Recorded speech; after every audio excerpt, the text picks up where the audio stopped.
السلام عليكم، كي دايرين؟ بخير، نتمنىكم ان شاء الله تكونوا في احسن الحال، تكونوا بخير وعلى خير. كما كتشوفوا معايا هاد جوج ديال الفراشات كيجيو بهذا الشكل، وكيجيو عندهم الحزام في الداخل، كيتحزم من الداخل. بالنسبه اللي كيبغي يحزم شويه الامام، هذا الضوفه ديال الامام كيحزموها شويه، وكتبقى الضوفه ديال الظهر كتبقى كيف ما هي، ما كتحزمش، كتبقى عطي واحد الشكل زوين كما كتشوفوا معايا. سامبل، ما فيهم حتى شي حاجه. غادي نوريكم الكول ديال هذه، كيجي بهذا الشكل هذا وفيه بليات، والكول ديال هذه الخضره هذه كيجي دائري، وبالنسبه للكمام كيجيو على هذا الشكل هذا.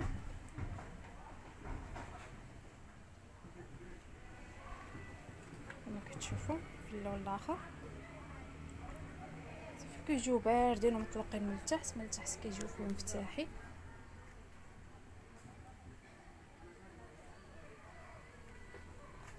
كما كتشوفوا معايا صافي، من التحت كيكون فيهم غير السورجي.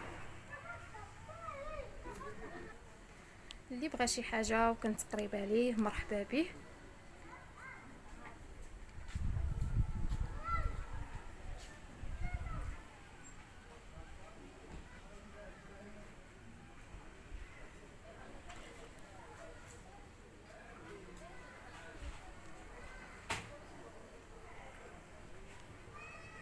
اللي شاف فيديو لاول مره ما ينساناش من لي لايك واشتراك في القناه، فضلا ليس امرا، وشي كومونتير.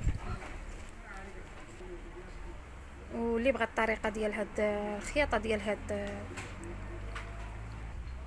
الفراشه يخلي لي في التعليق، سواء الفصاله اولا الخياطه نخيطها معكم اولا نفصلها معكم. كتجي زوينه الصراحه، وكتجي عريضه في اللبسه ديالها مريحه، وكيجي عندها داك الحزام. الا بغيتي تزيريها راه كتزيري شويه، بغيتي تريح فيها راه كتريح، بغيتي تخليها غير هكاك مبرده مع راسك ممكن لك تخليها. كيجيو طايحين وزوينين من التحت كما كتشوفوا.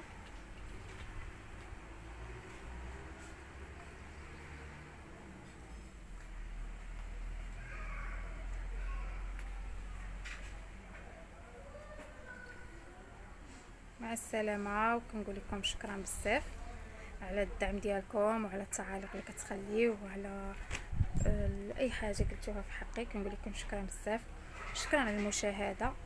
الله يسر لكم والله يسهل عليكم.